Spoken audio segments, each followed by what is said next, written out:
Welcome to Localista Talk Radio. My name's Eric Bowman, best-selling author, serial entrepreneur, and business consultant. Thanks for tuning in today.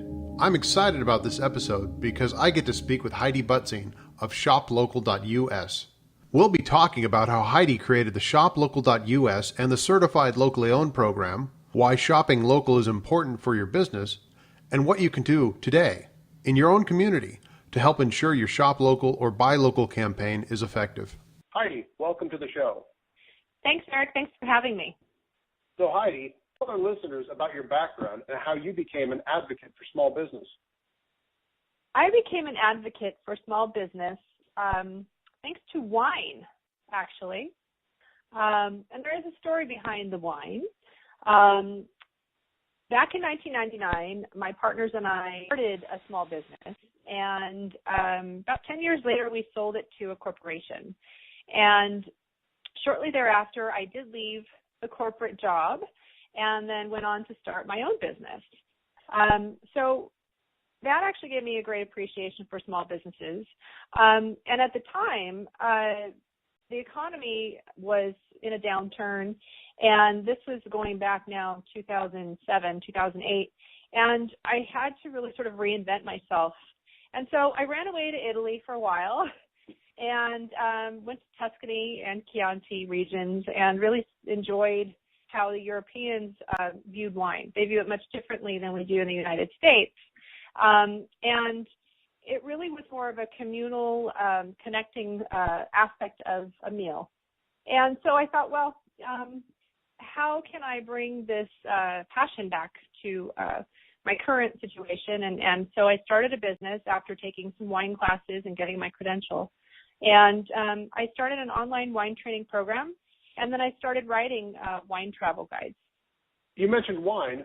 How does that tie into your passion for small businesses? Well, at the time, I was able to interview many winemakers in wine country, in Napa and Sonoma, as well as Oregon. And I got to meet a lot of local business owners in wine country as well. And even though you have a mix of major conglomerates as well as small mom and pop shops, the winemakers are ultimately farmers. So it's a very tight-knit community in wine country. And they really do look out for each other. And what made this very poignant for me is sitting down with a particular winemaker in Oregon, and his estate is completely family-owned and operated. If you're not part of the family or a friend of the family, you really don't work with them. And they've been really successful. And I was interviewing him, and he shared a story about how important it is for winemakers to get grapes off the vine at the optimal ripeness. It's a very small window of time.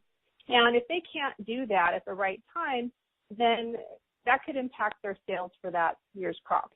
So it's a very critical period. And he said that they have no problem sending their own staff members to their neighbors next door or sending over equipment if they need help with equipment to get those grapes off the vines. And I thought, wow, that's interesting. You're essentially sending over help to your competitors because they're all selling the same kind of product when you break it down. But he came back and he made this statement, which was, if our neighbors fail, then we fail. And I thought that was such a powerful message at the time, especially when there was, a lot of uncertainty about the economy and really people feeling kind of helpless. I know I did. And so how can I take this really powerful message and apply it on a more broad scope basis with regards to the small businesses in my own community? Starting my own business and being a solopreneur for several years, I realized how hard it is to make a small business work. And I see other small business owners in my neighborhood doing the same thing. So I really became passionate about supporting the small businesses, the local guys who don't have, the support of a huge recognized brand, but they're working very hard to keep our communities healthy, wealthy, and vibrant.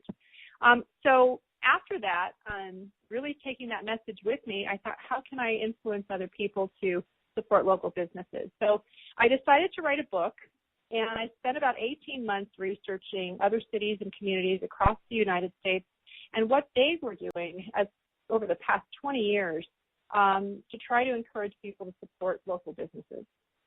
So my book, Shop Local, it's a pain-free practical guide to shopping with purpose, was written to encourage consumers to support their local businesses and know the reasons why. So the book is a light read. It's smart, easy, and fun, but it talks about the why it's important to do so from an economic and community character and sustainable perspective, but also how to shop local on a daily basis and to be more mindful of it.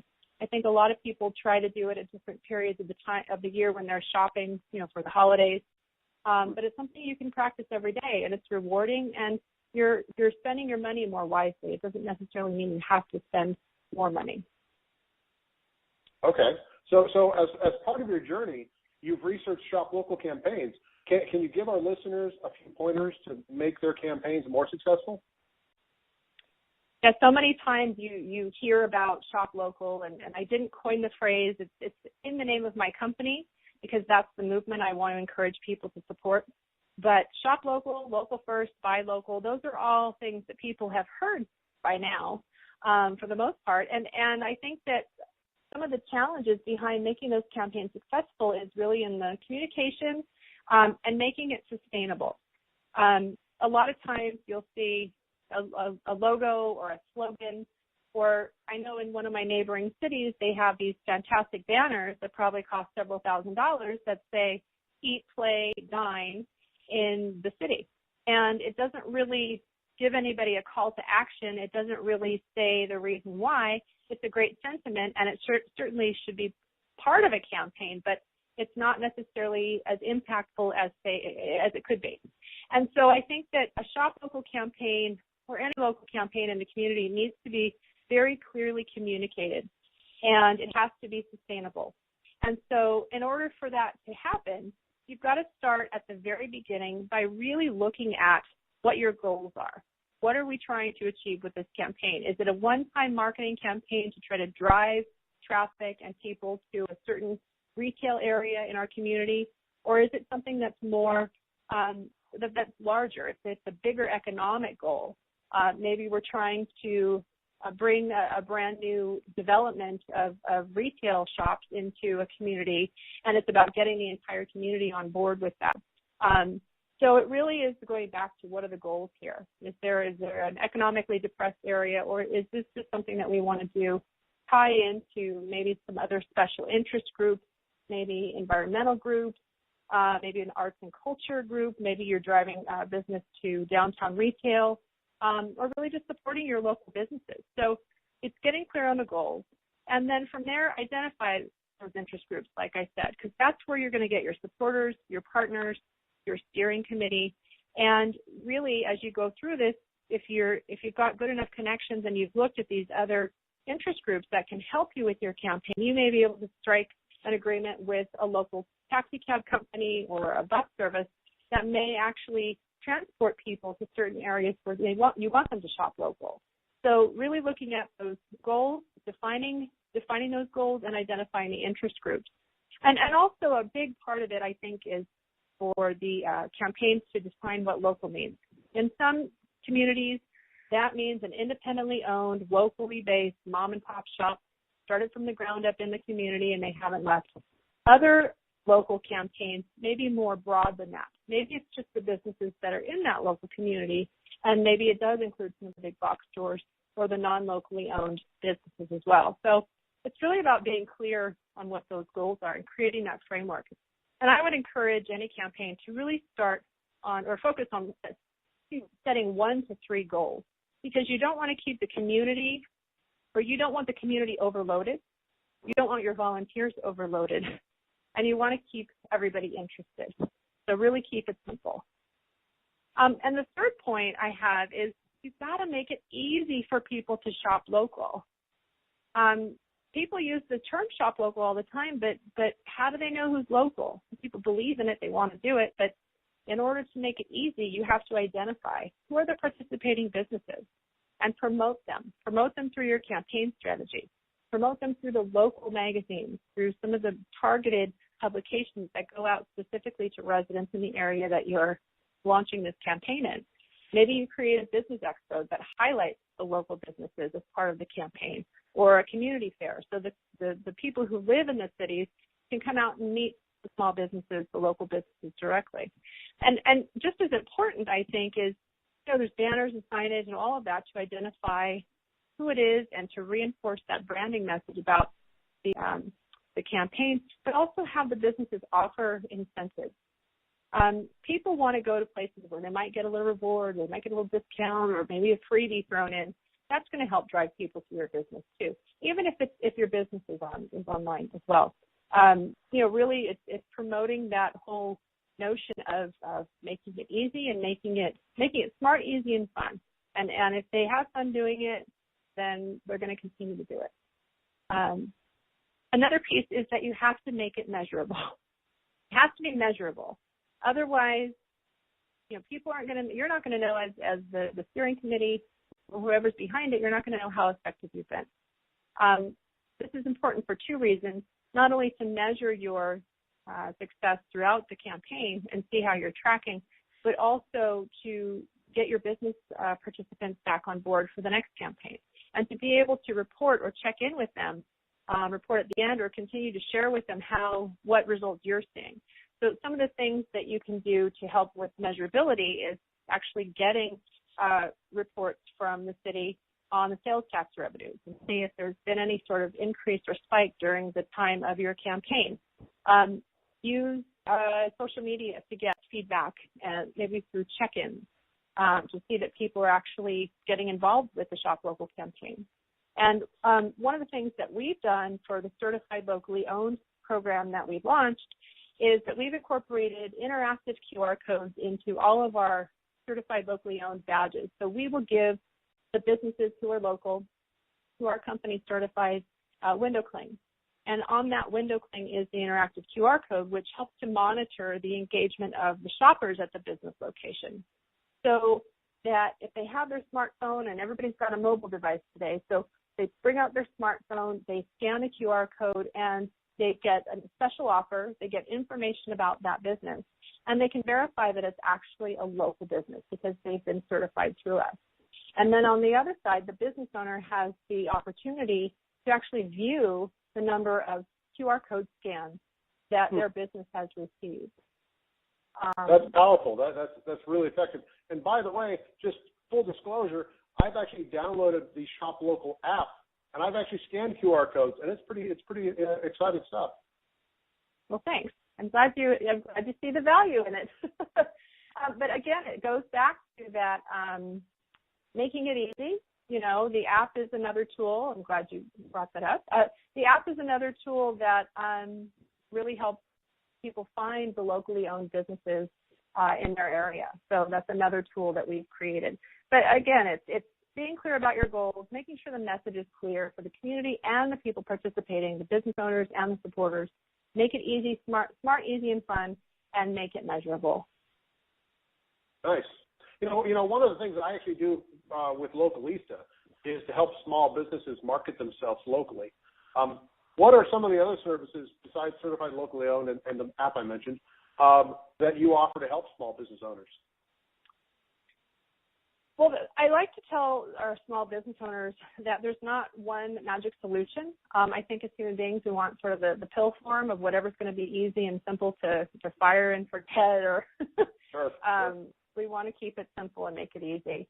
But I tell business owners all the time that you really have to look at a number of options. So not only is it advertising, marketing, it's really staying on top of the tools and the resources that are available to you and what's going to work for your business. So for a small business, a locally owned business, a Shop Local campaign can be a very powerful marketing tool, and it's definitely you're getting support from the community, and you're getting more visibility through the community as well. And some of the things that we've incorporated as part of the member benefits for our certified locally owned businesses include our listing at shoplocal.us. So only certified locally owned businesses are featured at our website. So the shoplocal.us website is consumer focused, and it's really encouraging that shop local awareness and reemphasizing the importance of doing that for economic, environmental, and other reasons. So the businesses are listed there. But in addition to that, we give them, as I said, some of the swag, if you will. So they get the badge for their window. They get badges, electronic badges for their website. They get an actual certification that they hang on their wall. But we also do ribbon cutting. And, you know, they may seem a little old-fashioned today in our very technology-focused world, but it really is a great community builder type of event, because we bring out people who work in the area, other business owners who are local, and it draws attention to that business. And it reminds people, because this business is now celebrating the fact that they're certified, locally owned, that this is important. This is a business that's making a difference in our community because they have invested in this business. They've been around for X number of years, or maybe they're an entrepreneur and they're a relatively new business and they're just starting out. But more of their dollars are going to recirculate back in that community because they're not sending any part of their profits to a corporate headquarters in another state or another location. So our certified locally owned businesses are really benefiting the immediate community, and that has multiple benefits on many scales. So we'll do ribbon cutting. We'll also do one-on-one interviews to get the story behind the business. I think it's really important for people to know, who am I giving my money to when I buy from this business or shop at this store? And I think that having those interviews and letting them know, this is a person who may or may not have a family, but, they're working hard, and I believe in their values.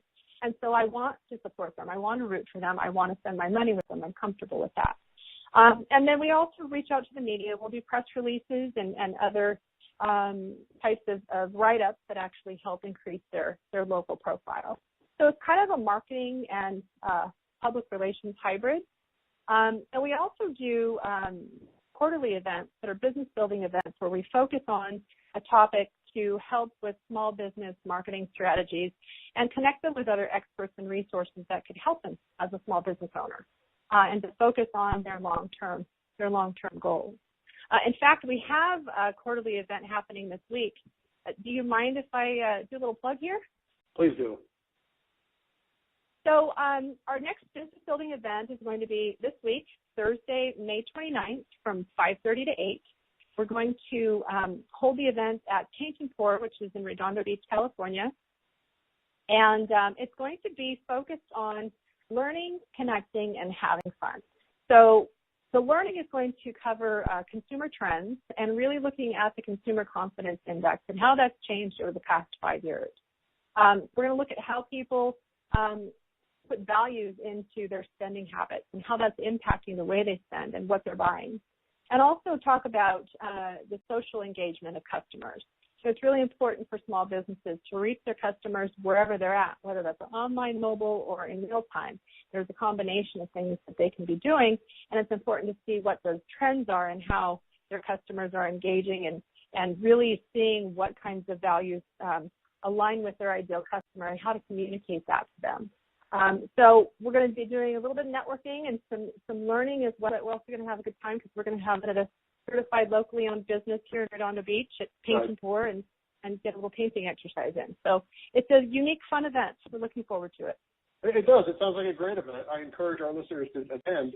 Heidi, I want to thank you for being with us, and perhaps I might be able to come out to your event. I'd love to have you there. And by the way, thanks for having me on your show. It's been fun. It was my pleasure. We should remind listeners that Heidi's Shop Local Connect event is being held on May 29th at Paint and Pour in Redondo Beach, California. And you can learn more about this event as well as other events at shoplocal.us/events. Thanks for listening.